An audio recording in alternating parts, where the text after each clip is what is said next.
गणगौर की पूजा का सामान रोली, मोली, अक्षत, मेहंदी, काजल, हल्दी, कौड़ी, चांदी की अंगूठी, जल कलश, दूध, फूल, कंघी, सुपारी, सिक्का, कनेर के पत्ते, पाटा, कांच, गुनेर, फल, घेवर, हलवा, पूरी, 2 मिट्टी के कुंडे, लकड़ी की चौकी, 1.25 मुट्ठी गेहूँ, ईसर और गणगौर के कपड़े।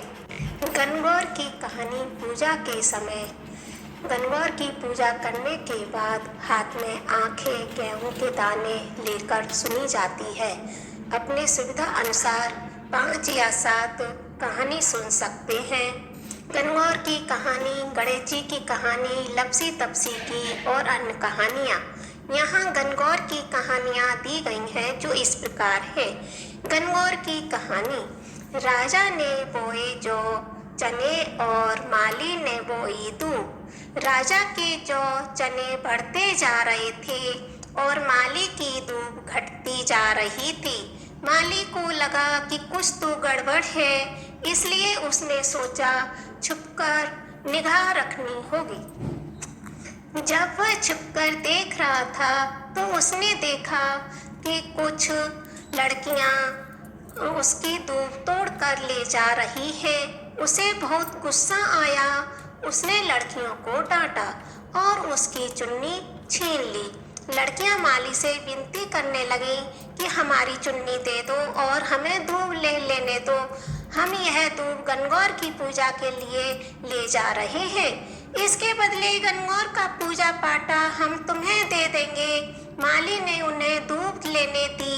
गणगौर की पूजा करने के बाद लड़कियों ने पूजा पाटा माली को दे दिया और माली ने अपनी मालन को दिया। मालन ने पाटा ओबरी में रख दिया। शाम को माली का बेटा आया और बोला, माँ भूख लगी है। माँ ने कहा, बेटा ओबरी छोटा यानी कमरा में लड़कियों का पूजा पाटा रखा है, उसमें से कुछ खा ले। माली के बेटे ने कमरा खोलना चाहा, लेकिन उससे कमरा नहीं खुला। बहुत कोशिश करने के बाद भी दरवाजा नहीं खुला तो उसने गुस्से में दरवाजे पर जोर से लात मारी, पर दरवाजा फिर भी नहीं खुला। तो माँ बोली, बेटा तेरे से कमरा नहीं खुलता तो पराई जाई को पता कैसे ढावेगा। मालन ने टोकरी में से रोली निकाली, आँखों की कोर से काजल निकाला, नखों में से मेहंदी निकाली, हथेली में से सबको खोला और ओबरी यानी छोटा कमरा के छींटा दिया तो ओबरी खुल गई। अंदर देखा तो ईसर गणगौर बैठे हैं। ईसर ने बहुत सुंदर वस्त्र पहने हुए थे और गौरा मांग संवार रही थी। वह ओबरी में अन्न के भंडार भरे पड़े थे। माली के बेटे मालन को अंदर देखा तो माली को सुंदर दर्शन हुए। हे गणगौर माता, जिस प्रकार माली के परिवार को दर्शन दिए उसी प्रकार सबको दर्शन देना और ईसर जी जैसा भाग और गौरा जैसा सुहाग सबको देना। कहानी कहने वाले, हुंकार भरने वाले सबको देना और सबको अमर सुहाग का आशीर्वाद देना। बोलो शिव शंकर माता पार्वती की जय। गणेश जी की कहानी हर किसी व्रत के बाद जरूर सुननी चाहिए। गणेश जी की कहानी सुनने से इस व्रत का पूरा फल मिलता है। व्रत की कहानी के साथ ही गणेश जी की कहानी जरूर सुने। एक बार गणेश जी एक लड़के का भेष धरकर नगर में घूमने निकले। उन्होंने अपने हाथ में चुप्पी भर चावल और चुल्लू भर दूध ले लिया। नगर में घूमते हुए जो मिलता उसे खीर बनाने का आग्रह करते।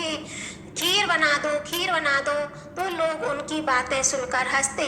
बहुत समय तक घूमते रहे मगर कोई भी खीर बनाने को तैयार नहीं हुआ।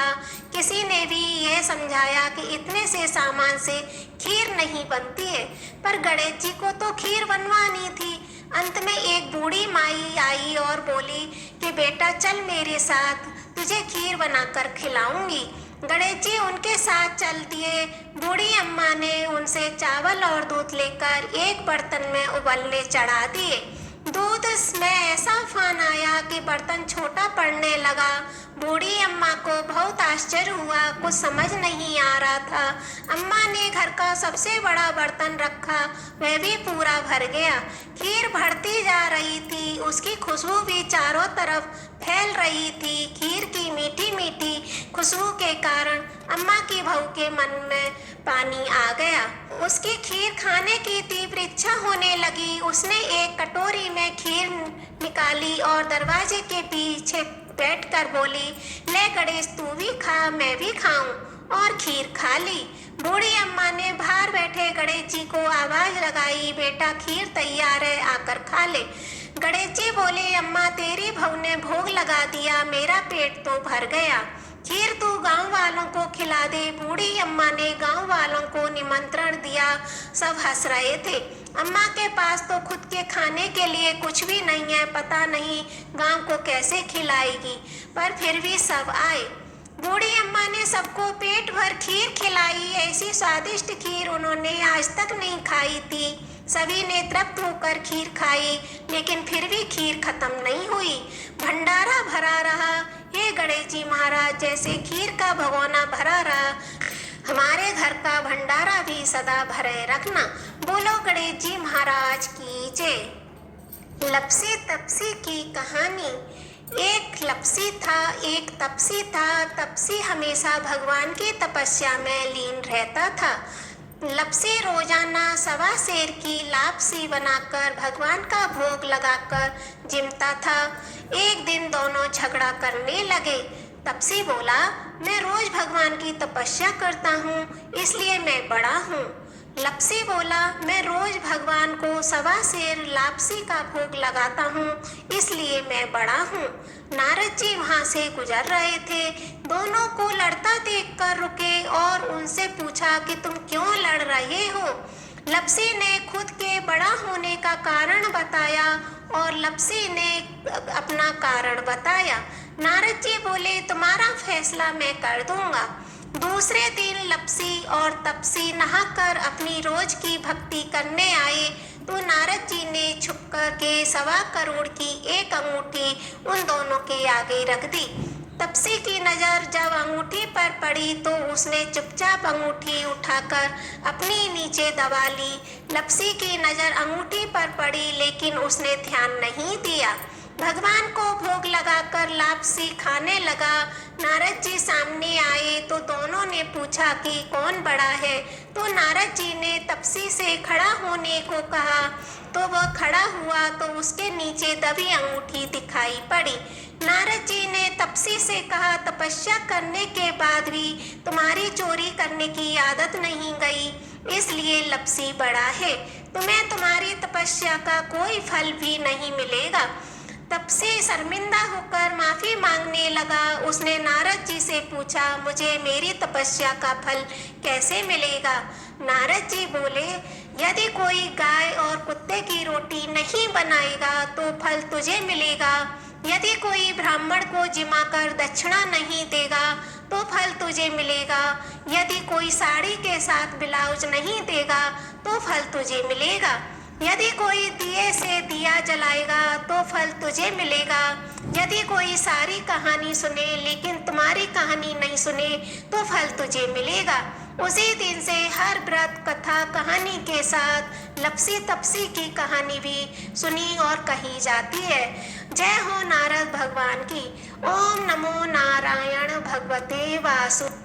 वीडियो को अधिक से अधिक शेयर करें जिससे सभी भक्तजन इसका लाभ उठा सकें और गणगौर की कहानी, गणेश जी की कहानी और लपसी तपसी की कहानी सुन सकें। आप हमारे वीडियो को देख रहे हैं पहली बार तो सब्सक्राइब कर लीजिए और आने वाले नोटिफिकेशन के लिए बेल बटन पर क्लिक कीजिए।